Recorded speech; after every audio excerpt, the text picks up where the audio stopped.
Hello hi जय जगन्नाथ नमस्कार। आज मु गोटे रेसिपी नहीं के आसी अटा चकुली देखुंत केते सुंदर होईची सी आपण एमती करिकी खाइबे बहुत बढ़िया लगिवो। आउ सी ब्रेकफास्ट रे भी खाइबे गरम गरम करिकी खाआंतु देखिए बहुत सुंदर लगुच देखुंत केते सुंदर आ पाटी भी बहुत बढ़िया लगिवो।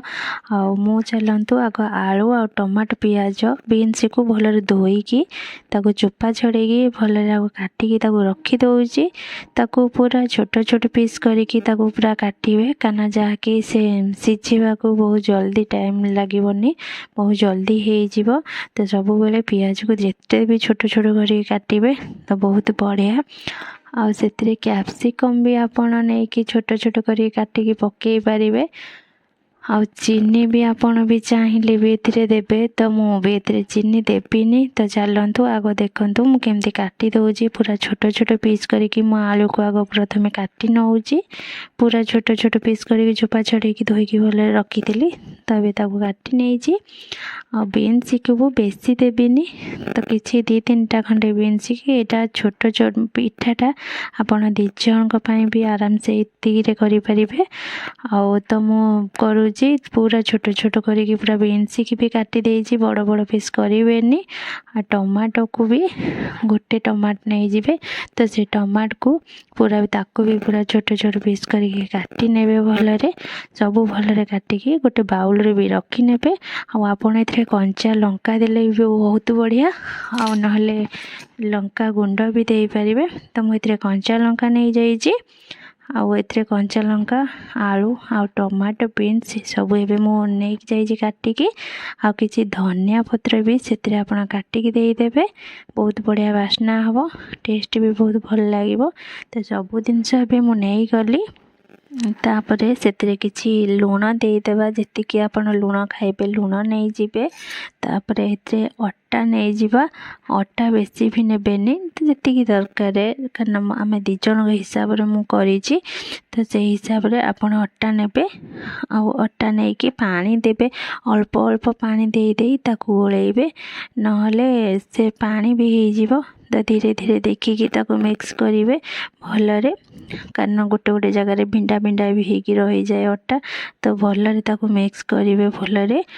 आ ताको देखंतु एबे मोर भलरे मिक्स हे गलानी एबे कोठी भी नाही एबे मु तावा रे टिके रिफाइन ऑयल ताको पकेकी भलरे टिके तते दउची तो से तावा ताती गला परे एबे से पिठो टिके मु देई दउची। एबे तो पिठो मु दे देली आपण चाहिले भी छोट छोट करिकी ताको भी दी थर करि परिबे तो मु गोटे तो कर देइची। आ आपण एमती बेसी बड़ भी न करिकी छोट छोट भी करिवे आपण जेते छोट छोट माने करिवे भी आपण को भी बहुत सुविधा हबो। आ माने उल्टा उल्टी करिया को कारण एटा अट्टा चकुली जेहेतु से टिके नरम रुहे आ आपण एथरे चीनी भी चाहिले भी आपण आराम से चीनी भी देबे भल लागिवो।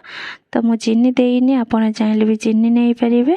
आ लंका गुंड टिके नाको ता ऊपर मु देई देइथिली आ देकी गोटे थाली घोड़े नहीं घोड़े के मु काढ़ी देइची आपण टिके सब देई साला परे गोटे प्लेट घोड़े देबे आ किछि समय घोड़े साला परे ताको उल्टे की देखिबे हे केते सुंदर देखंतु हेई गला माने गोटे साइड टा टिके जस्ट हेई जाइची पिठा हेइनी गोटे साइड हे गला परे ताको एपट सेपट करिकी टिके जस्ट दबे देबे से ऑटोमेटिक हेई जीवो पिठाटा आपणकर देखिबे केते सुंदर हेई जाइची केते सुंदर दिसुची। एथरे कैप्सिकम हेका भी आपण पकेइबे देखिबे बहुत बढ़िया लागिवो। आ देखंतु केते सुंदर पिठाटा भी मोर हेई आसिलानी टिके नाकू मझिरो टिके टिके हेई नथिला तो टिके टिके ताकू दबेकी ताकू टिके प्रेस करी करी करिबे जाके पिठाटा हेई जीवो। एबे मोर पिठाटा भी रेडी हेई गलानी देखंतु केते सुंदर हेईची। आपण एही भरी अट्टा रे अट्टा चकुली करिके खांतु देखिबे बहुत बढ़िया लागिवो। आउ केते सुंदर देखंतु सिझिची पिठा भी बहुत सॉफ्ट हेईची आखि की भी बहुत सुंदर दिसुची। एथिरे सब जिनस भी पड़ीची आपण एमिति सब जिनस पकेकी खांतु देखिबे बहुत भल लागिवो। जे भी आसिले भी एमती करके आपण देई परिबे। मो पिठाटी तो रेडी हो जाइची। आम भिडियोटी एठी रखुची। जदि मो भिडियोटी भल लागुथाए तो लाइक शेयर सब्सक्राइब करिवे। रहुची नमस्कार जय जगन्नाथ।